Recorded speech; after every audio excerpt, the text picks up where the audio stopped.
రాజకీయ నాయకులు ఎన్నికల సమయంలో పార్టీలు మారడం మామూలే, ఎన్నికల తర్వాత కూడా మామూలే. కానీ తెలంగాణ ఎన్నికల్లో ఈ చేరికలు మరింత ఎక్కువగా సాగుతున్నాయి.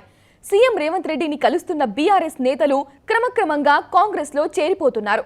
మర్యాదపూర్వకంగానే కలిశామని మొదట చెబుతూ తర్వాత ప్లేట్లు ఫిడాయించి ఊహాగానాలను నిజం చేస్తున్నారు. కొందరు మంచి బేరసారాలు సాగిస్తూ అదను కోసం వేచి చూస్తున్నారు. తాజాగా సిర్పూర్ బీజేపీ ఎమ్మెల్యే పాల్వాయి హరీష్ బాబు కూడా రేవంత్ ను కలవడంతో కలకలం రేగుతోంది. కాంగ్రెస్ మూలాలున్న హరీష్ బాబు కారణం లేనిదే సీఎం ఇంటికి వెళ్లరని గుసగుసలు వినిపిస్తున్నాయి. హైదరాబాద్ బీజేపీ కార్పొరేటర్ కొప్పుల నరసింహారెడ్డి కూడా సీఎంతో భేటీ కావడంతో తెర వెనుక ఏదో జరుగుతోందని అనుమానాలు వ్యక్తమవుతున్నాయి. బీజేపీ నేత ఈటెల రాజేందర్ నరసింహారెడ్డి గృహప్రవేశానికి వెళ్లి కాంగ్రెస్ నేతలను కలవడంపై దుమారం రేగిన నేపథ్యంలో ఈ భేటీలు ప్రాధాన్యం సంతరించుకున్నాయి. నరసింహారెడ్డి త్వరలోనే కాంగ్రెస్ తీర్థం పుచ్చుకునే అవకాశం ఉన్నట్లు సమాచారం.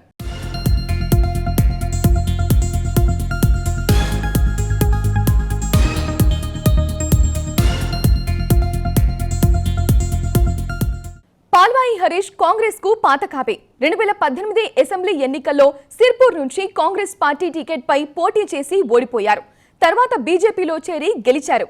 హరీష్ తండ్రి పురుషోత్తం రావు 1989, 1994లో ఇండిపెండెంట్ ఎమ్మెల్యేగా గెలిచారు.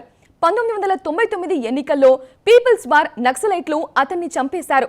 హరీష్ బాబు తల్లి రాజలక్ష్మి టీడీపీ అభ్యర్థిగా పోటీ చేసి గెలిచారు.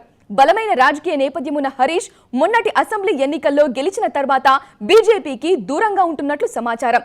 ఉమ్మడి ఆదిలాబాద్ జిల్లాలోని 2 ఎంపీ సీట్లను కొల్లగొట్టేందుకు బీజేపీ కొమరం భీం విజయ సంకల్ప యాత్ర పేరుతో ప్రచారం చేస్తుండగా హరీష్ సీఎంను కలవడం గమనార్హం.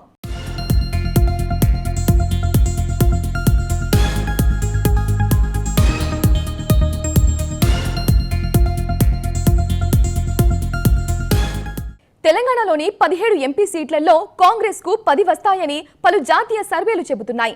అసెంబ్లీ ఎన్నికల్లో గెలిచిన ఊపు మీదున్న కాంగ్రెస్ ఎక్కడా అవకాశం జారి విడుచుకోకూడదని పథకం ప్రకారం ముందుకు వెళ్తోంది. హైదరాబాద్ మినహా దాదాపు అన్ని జిల్లాల్లో సత్తా చాటిన హస్తం ఆదిలాబాద్ పై ప్రత్యేక దృష్టి సారించింది. ఇంద్రవెల్లి అమరుల స్తూపం వేదికగా రేవంత్ ప్రచారం, అభివృద్ధి కార్యక్రమాలు చేపట్టారు.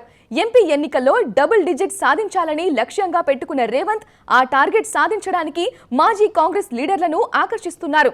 అందులో భాగంగానే హరీష్ ను పిలిపించుకున్నారని వార్తలు వస్తున్నాయి.